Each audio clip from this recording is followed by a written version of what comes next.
Düşen bir yaprak görürsen beni hatırla demiştim.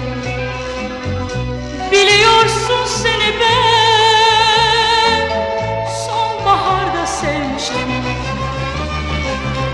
Düşen bir yaprak görürsen beni hatırla demiştim.